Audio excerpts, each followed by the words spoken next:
What happened Tuesday? My God, what a difference 24 hours makes. Absolutely. Well, I think that we all learned from it. I think the first thing we learned is that the Democratic Party has really gone back to being a boss-dominated party, like it used to be back in the before the era of primaries. And that's in part because 1/3 of the Democratic primary vote is African American, and they are very prone, certainly older black voters, to following what their leaders say. And that's really what we saw. The other part is that Trump has so terrorized the Democrats that they'll vote for anybody who they think has a chance to defeat him. And when you say somebody might not beat him, you're convicting him of a capital crime. So that rap on Sanders really, really helps Biden. But we have a long way to go. We have 5 months to go. But when you look at the states that are still out there, I do not believe that Sanders has much of a chance. He'll win some small states, but when he gets to Ohio, New York, New Jersey, Pennsylvania, he'll get clobbered. So I think Biden is going to be the nominee. I've said in the last few weeks, the fix was in. Sanders, no matter how many states he got, no matter how many votes he got, the Democratic Party was going to screw him. Yeah, Bloomberg. Did you expect Bloomberg to fall apart the way he did? No, I did not. But we haven't heard the last of him. What he's going to do now is set up an independent expenditure, which permits him to spend limitless amounts of money once more.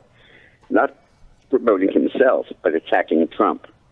And I think he's going to basically become an arm of the Biden campaign, the negative arm. And whenever they want to attack Trump, Bloomberg's PAC will do it. And they can spend limitless amounts of money doing it. I think that's the dynamic you're going to see. And so are you predicting it's going to be Biden versus Trump? Yes, I think it will be. And any gut feeling who Biden wants to pick as a vice president? Well, I think he probably needs a woman. My bet might be Amy Klobuchar. I think a bunch of deals were made in order to get those endorsements. He's already said that he's going to appoint Beto O'Rourke in charge of gun control, and in return for that endorsement. And I don't know what Buttigieg or Klobuchar got in return, but that'll be very interesting to watch. But I don't think that Biden has much of a chance of defeating Trump. I think that Biden is a very fragile candidacy. We saw that he fell apart already in the Democratic primary, and he's risen from the dead, but the ashes still remain. I think he's incredibly vulnerable on the Hunter Biden issue. I think his gaffes raise serious questions about his mental ability. I have a petition on dickmorris.com. You may want to post it on your website, too, asking people to sign up saying that Biden should be required to have a test for Alzheimer's disease. We can't elect a president who has that deterioration of the brain setting in at the start of his term, particularly since by the time the 4 years are over, he would have been 82 years old. And we're entitled to know that. And I think that his personal inability to function will become more and more apparent, particularly on a debate stage with Trump. Look, I think Joe Biden is a nice guy. I've always liked him. I always shake his hand when I see him.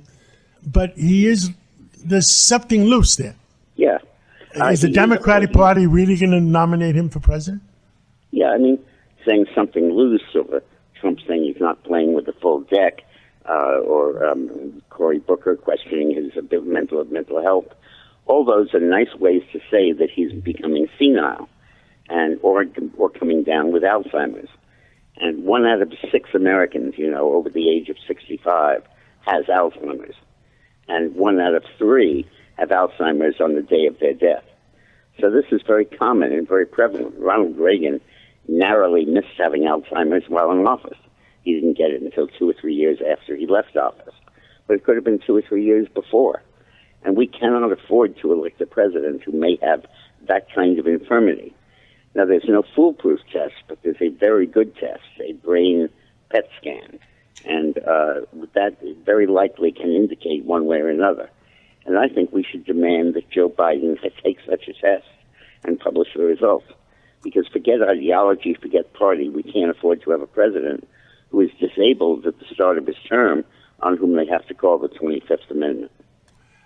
Trump versus Biden. Who wins? Trump wins so overwhelmingly it isn't funny.